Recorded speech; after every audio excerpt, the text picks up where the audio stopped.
Assalamualaikum warahmatullahi wabarakatuh. Halo semuanya, apa kabar? Senang sekali dapat berjumpa dengan Anda di program pertama kami, yaitu Talksik, Talk Show Asik. Saya Rafdalika Sukoyumi siap menemani Anda dalam 30 menit ke depan, tentunya dengan topik yang edukatif dan inspiratif, serta bersama narasumber yang hebat dan berpengalaman. Baik, kali ini kita akan berbincang-bincang seputar pembelajaran online dan keorganisasian. Dan tentunya saya tidak sendiri, saya akan ditemani oleh narasumber kita hari ini, yaitu Ketua MPK SMK Negeri 45 Jakarta. Baik, langsung saja kita panggil, ini dia narasumber kita hari ini, yaitu Katari Arsyabila.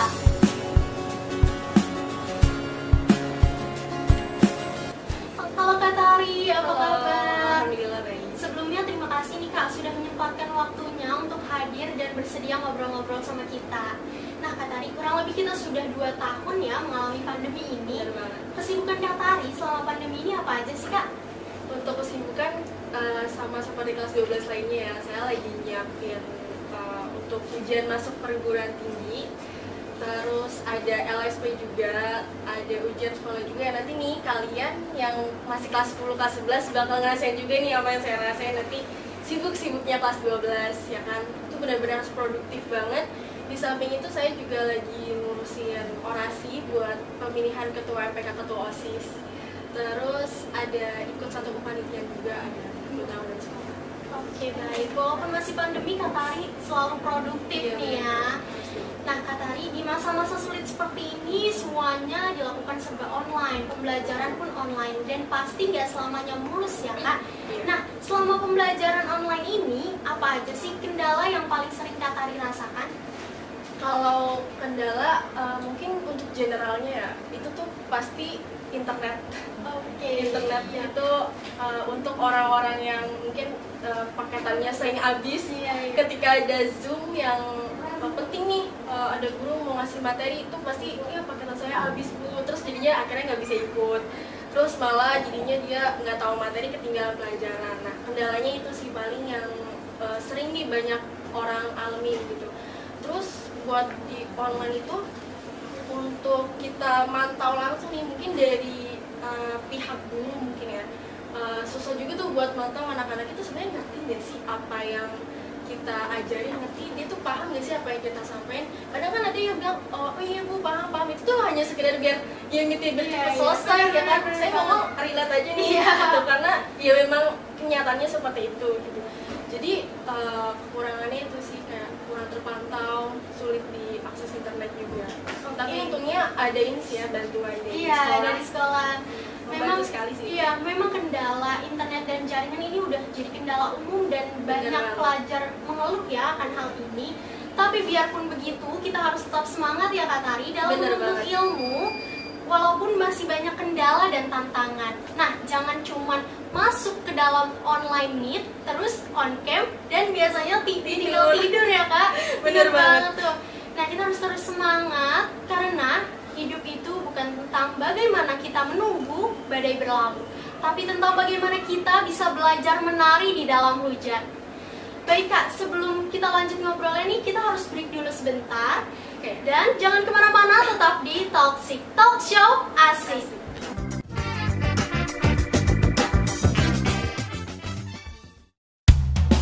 Tahukah kalian apa itu multimedia? Multimedia adalah salah satu jurusan yang mendalami ilmu teknologi. Di zaman era sekarang ini, membutuhkan teknologi yang canggih seperti fotografi, desain grafis, animasi, editor video, dan lainnya.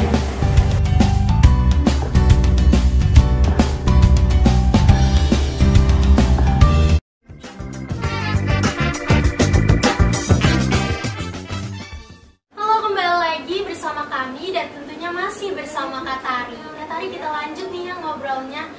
Katari, aku mau minta sedikit pendapat dari Katari. Menurut Katari, lebih efektif mana nih antara pembelajaran online atau pembelajaran offline? Iya, ini nyambung ya sama pertanyaan sebelumnya. Tadi saya juga udah jelasin, maksudnya negatif itu apa-apa aja sih kurangnya kalau kita pembelajaran itu online. pertanyaannya kan lebih efektif mana sih online apa offline? Nah, kalau dari saya pribadi nih, saya lebih milih offline sih, karena untuk akses kita bertanya ke gurunya langsung itu pertama lebih mudah, kan kita berinteraksi langsung sama gurunya.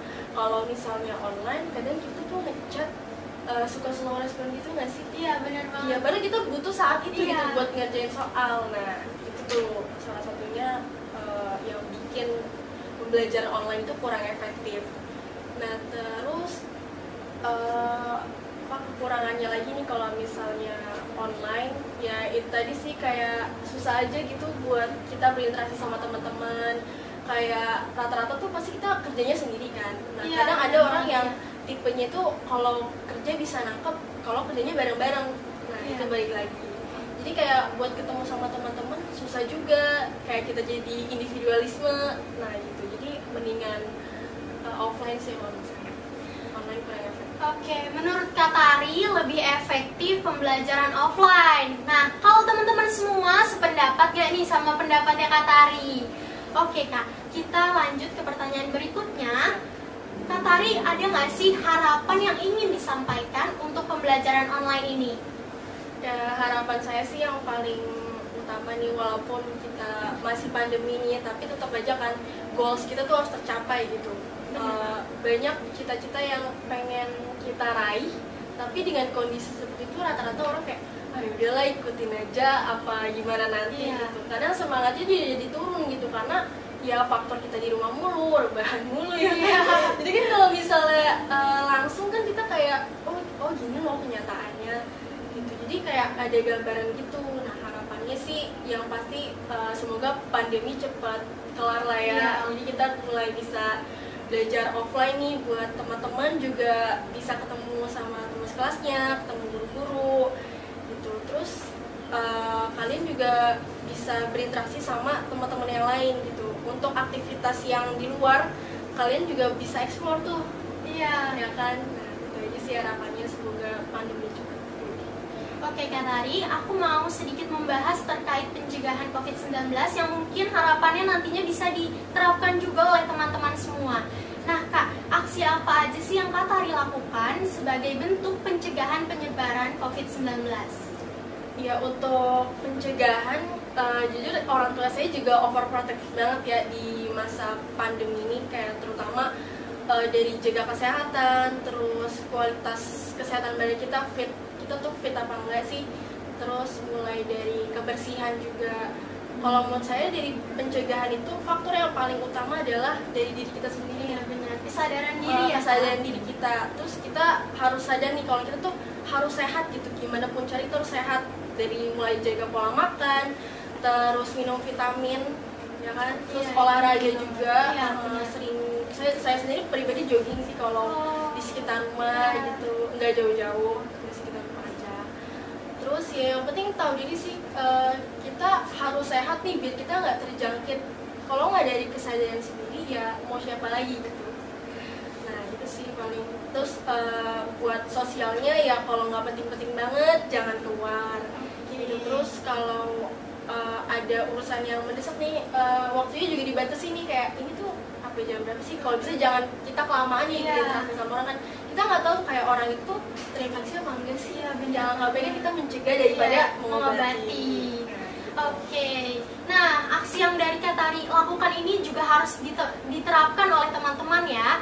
Selain itu kita juga harus selalu minum air putih yang cukup ya Kak, Iya. dan mengkonsumsi vitamin supaya kesehatan tubuh kita dan daya tahan tubuh kita tetap terjaga.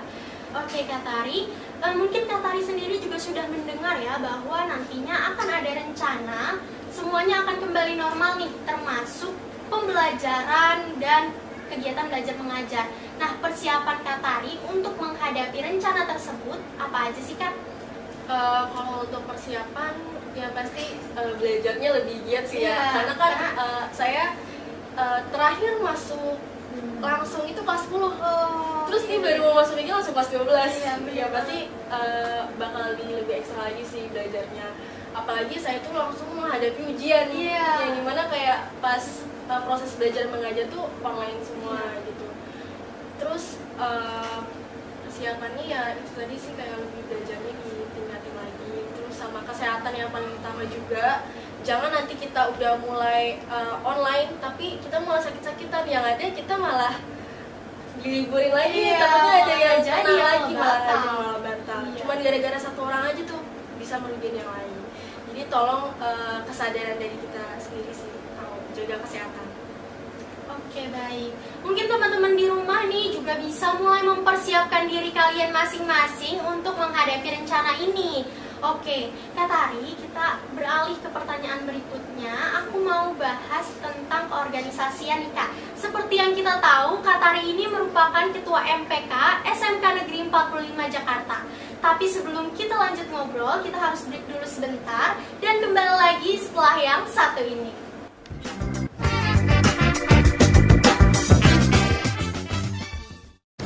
Kalian bingung ini masuk jurusan apa di sekolah menengah kejuruan? Di sini terdapat jurusan multimedia yang mendalami ilmu teknologi seperti desain grafis, editor video, dan fotografi. Nah, jadi bagaimana? Apakah kalian tertarik dengan jurusan multimedia? Jangan sampai salah pilih jurusan ya!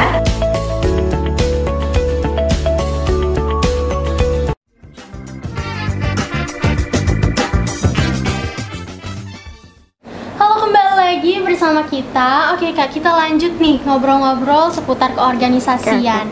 Kak Tari, mungkin Kak Tari boleh dong share sedikit pengalaman Kak Tari dalam berorganisasi selama menjadi ketua MPK. Iya, pastinya untuk pengalaman organisasi itu nggak sedikit ya. Pengalaman itu tuh dirintis dari awal, nggak langsung jadi di atas sih berarti gitu. Saya juga jadi ketua MPK awalnya ya jadi bawahan dulu kan pas masih kelas 10, nggak langsung jadi ketua gitu, ada prosesnya juga. Yang pasti prosesnya itu lebih ngena di teman-teman sih, kayak seperjuangan banget gimana cara ngadepin orang-orang, siswa-siswi yang beraneka macam karakternya, yang dimulai dari susah dibilangin ya kan, kayak kita mau ada ide A, B, C, D tapi kadang dukungan dari merekanya itu kurang gitu. Tapi ya itu sih tantangannya di situ, kayak gimana nih caranya kita program kita tuh bisa dikenal gitu, bisa disukai oleh banyak orang. Nah, tantangannya di situ. Terus ya itu tadi kan kita ya namanya organisasi itu mikirnya bukan cuman hanya satu orang kan, rame-rame kayak kita bikin project aja tuh gimana sih, nggak cuma satu orang kan yang mikir. Nah gitu juga di organisasi. Terus pengalaman yang paling berkesan banget sih kayak yang susah-susah sedihnya sih. Iya. Malah jadi yang susah-susah sedihnya. Yang sedih-sedihnya tuh malah kayak ngena banget gitu. Kalau kita menjalankan sesuatu itu pasti yang paling ngena tuh prosesnya kan. Hasilnya itu tuh bonus gitu. Jadi yang proses pembelajarannya itu yang paling membuat kita tuh pengalaman gue tuh ada gitu di sini gitu. Kita tuh tahu kita bisa ngadepin apa-apa aja tuh dari proses gitu. Untuk hasil ya kadang kan hasil ada yang memuaskan, ada yang tidak. Nah, itu bonus dari apa yang telah kita usahakan. Nah, gitu sih pengalaman di organisasi kurang lebihnya kayak gitu. Oke, bisa kita simpulkan yang penting ini prosesnya nih yang akan menjadi pengalaman dari kita. Bener banget. Kalau bonus itu kalau hasil itu bonusnya ya Kak. Bagaimana nanti hasilnya itu cuman bonus. Yang penting itu pengalaman dari proses-prosesnya. Oke, mungkin setelah mendengar dari pengalaman Kak Tari, teman-teman yang masih ragu untuk berorganisasi jadi semakin yakin nih untuk gabung dalam sebuah organisasi ya Kak. Oke, Kak Tari, sebagai ketua MPK pastinya Kak Tari punya banyak kesibukan dan banyak kegiatan lainnya nih. Nah, bagaimana sih Kak cara Kak Tari mengatur waktu itu?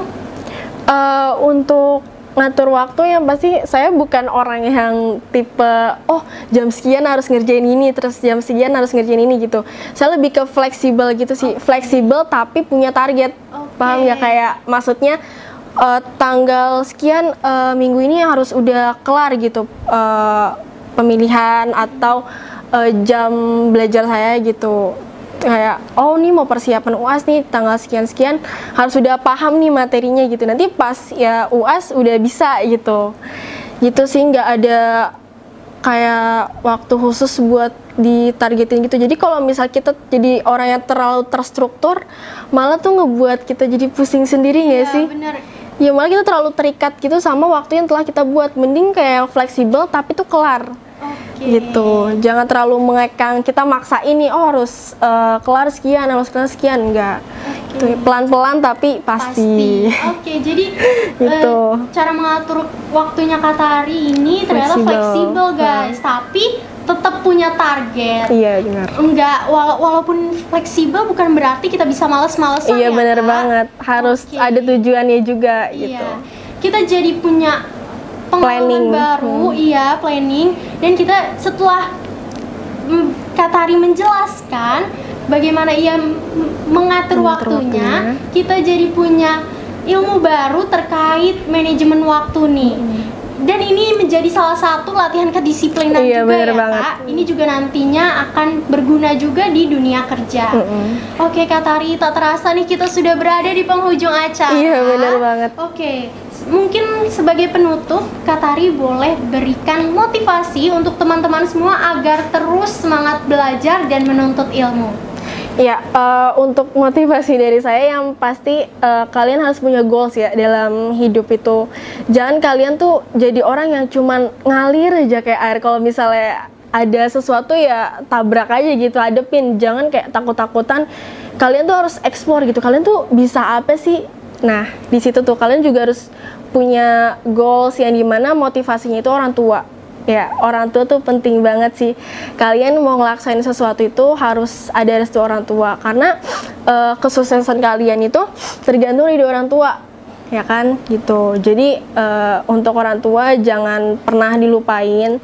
Selalu minta restu apapun itu yang bakal kamu lakuin nanti. Gitu sih. Jangan lupa diselingi sama usaha dan doa juga. Oke, jadi kita harus tetap punya target nih ya Kak, dan nggak lupa sama orang tua, minta restu kedua orang tua itu kunci yang paling penting ya. Itu ngaruh banget soalnya. Iya, dan kita juga nggak boleh ngalir kayak air doang nih, kita harus explore. Explore mumpung masih muda dan umur kita juga masih usia emas. Iya, usia ini usia emas banget sih. Bener banget. Dan jangan satu lagi, kita jadi orang jangan pernah takut salah.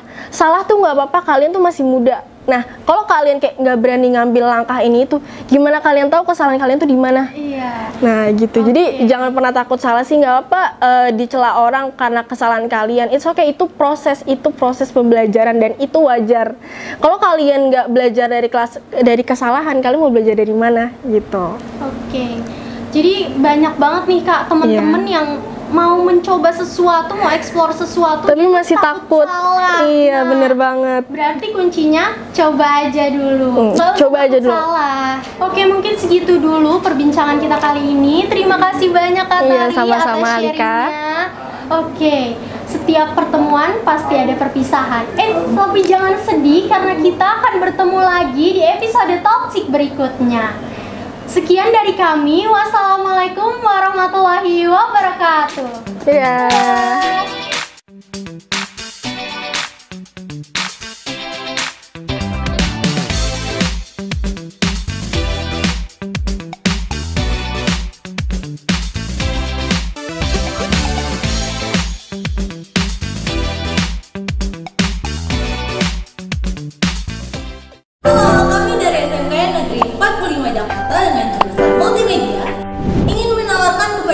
Jasa desain seperti baju, stiker, dan lainnya dengan kualitas terjamin. Kalian bisa memesannya melalui link yang ada pada bio Instagram @geraimultimedia45 atau menghubungi nomor di bawah ini.